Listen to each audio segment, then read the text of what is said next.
Bom dia, boa tarde ou boa noite, seja a hora que você estiver assistindo essa aula. Eu sou o Antônio, eu espero que vocês estejam bem e hoje nós vamos dar continuidade à nossa temática aqui no HomeBio sobre biomas. E hoje nós vamos falar sobre o bioma Pampas. Então, é um bioma lindo, um pouquinho gelado e está presente lá no sul do Brasil. Então, primeiramente, a gente vai falar sobre o que é o Pampas, vai falar, então, algumas informações gerais sobre ele. Depois a gente vai começar a caracterizar esse bioma. Então, a gente vai falar sobre o clima, as chuvas, o relevo e os solos, os rios, a flora, a fauna, os impactos ambientais que estão presentes nele e também a sua importância. Bom, então, primeiramente, o que é o Pampas? Então, ele também é conhecido como Campos Sulinos ou Campos do Sul. Ele é caracterizado por suas extensas planícies e as suas suaves colinas. Então, de modo geral, é um lugar bem plano. A área, então, é de cerca de 176,5 mil quilômetros quadrados e ela ocupa cerca de 2% do território nacional.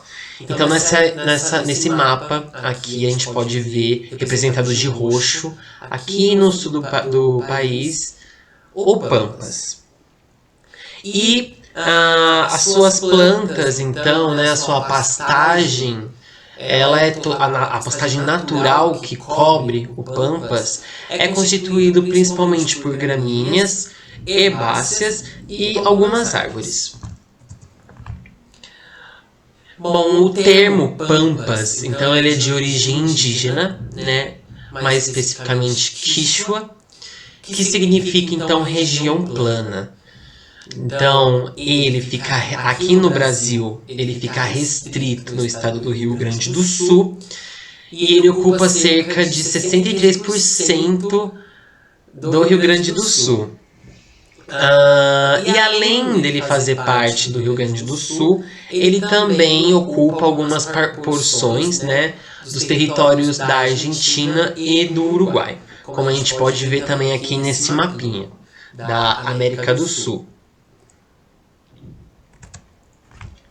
Bom, e agora a gente vai começar a falar sobre o clima e as chuvas. Então, o Pampas possui um clima temperado, então a temperatura ela pode chegar até cerca de 35 graus no verão. No inverno, então, as coisas já são bem mais geladas. Então, à noite ela pode variar de 1 a 6 graus. E no dia pode também variar de 12 a 19 graus.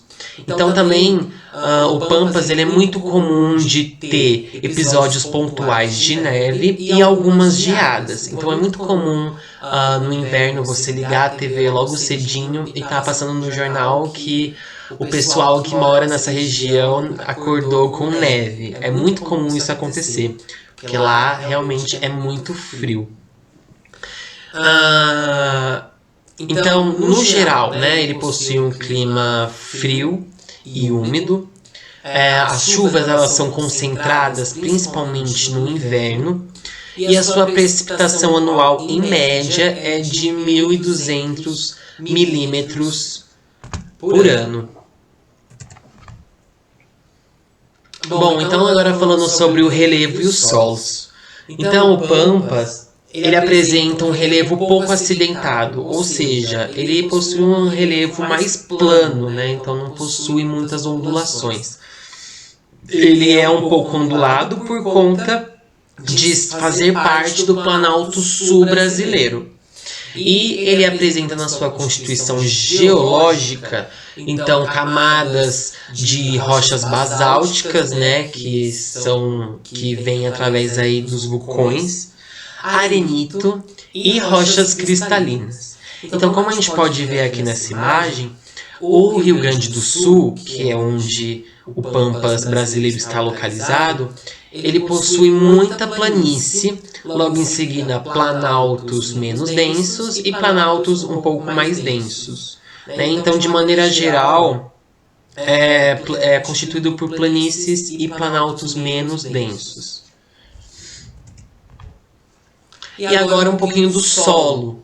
Bom, o solo, ele apresenta uma boa fertilidade e esse solo, ele é bem avermelhado, né? Tanto que ele é chamado de terra roxa.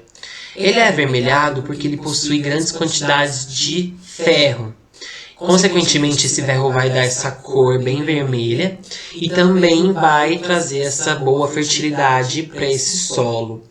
Porém, como a gente já falou anteriormente, o que constitui geologicamente, né? Então, o que constitui as rochas, a matriz desse bioma, são arenitos e rochas cristalinas, além, né, das camadas de basalto. Então, o arenito e as rochas cristalinas vão fazer com que os teores de solo desse local apresentam mais areia, né? O que acontece quando o solo possui mais areia do que argila, por exemplo, é que o torna mais vulnerável aos processos erosivos. Então, areia é muito mais fácil de acontecer uma erosão do que se fosse argila, por exemplo. Então, é muito comum ter ali processos erosivos nessas regiões. Bom, e os rios? Então, ele faz parte, então, da bacia hidrográfica da Costeira do Sul e do Rio da Prata. Então, a gente tem aqui a imagem da bacia hidrográfica Costeira do Sul e o Rio da Prata, uma imagem de satélite dele desembocando no mar.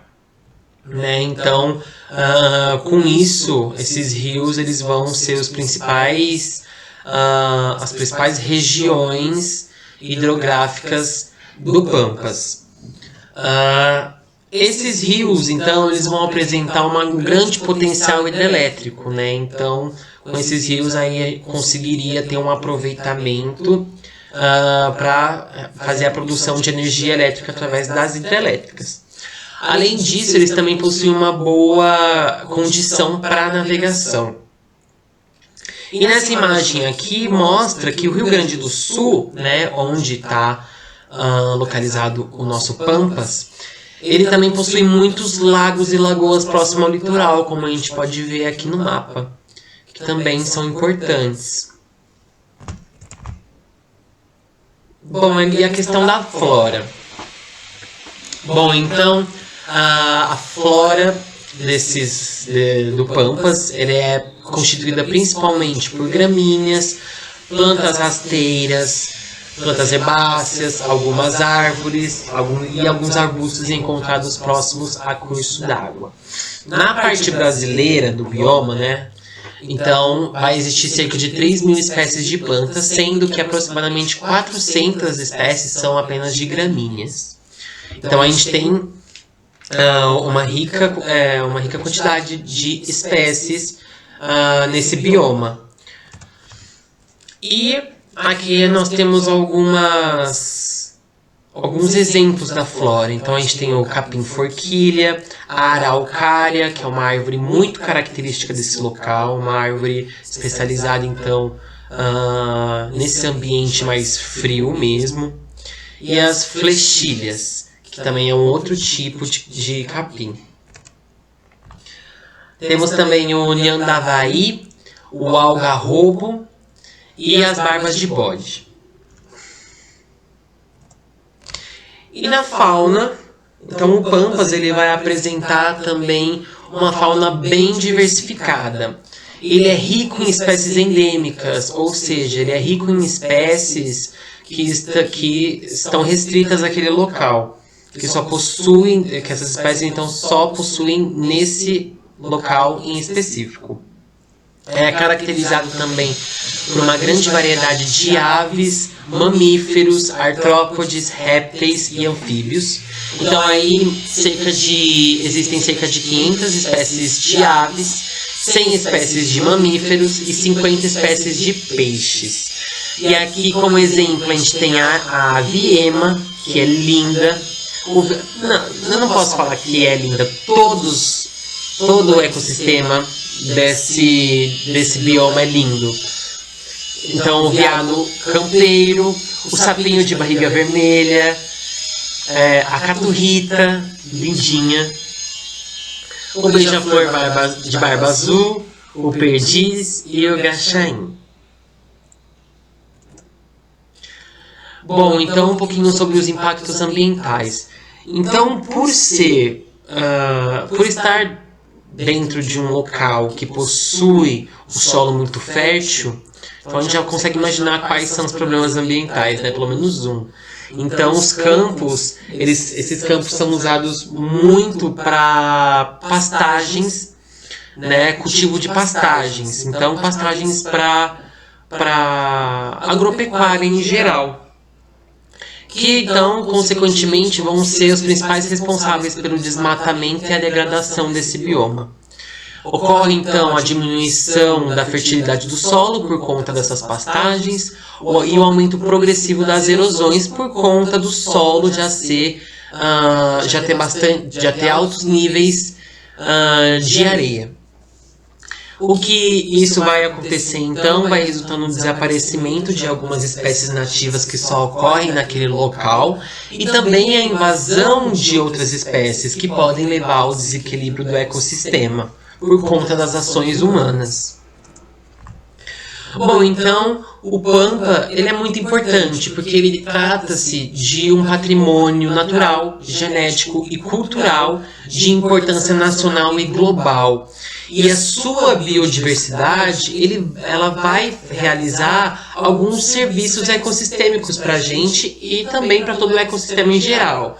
Então ela vai realizar a estocagem de carbono, a purificação das águas, o controle de pragas agrícolas, o controle de erosão do solo e a reposição da fertilidade do solo. Além disso, o Pampa também faz parte do Aquífero Guarani. Então o Aquífero Guarani é uma reserva de águas subterrâneas, como a gente pode ver aqui nessa imagem, que ele vai pegar também toda essa porção aqui do Brasil. E o Aquífero Guarani, ele é um dos principais aquíferos que nós temos aqui no Brasil, por conta da quantidade de água disponível no subsolo. Então, com a quantidade de água que se possui no subsolo desse aquífero, a população brasileira conseguiria se abastecer dessa água por cerca de 2.500 anos. Então isso também é muito importante. Além disso, todos os impactos que vão acontecer, no Pampas e também em outros locais, vão então, de alguma maneira, espelhar alguma influência negativa no Aquífero Guarani. Então por isso também que é muito importante a preservação desse local.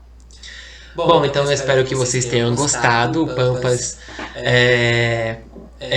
muitas pessoas pensam que o Pampas então são só campos que não possuem diversidade, mas muito pelo contrário, existe muita diversidade no Pampas. E em um momento passado, muitas autoridades sempre menosprezavam o Pampas, mas agora que nós temos o conhecimento de que é um bioma muito importante e que ele precisa ser mais estudado para que o poder público possa então realizar leis, para que consiga proteger melhor esse rico ambiente. Bom, agora sim, espero que vocês tenham gostado dessa aula e é nóis, gente. Até a próxima.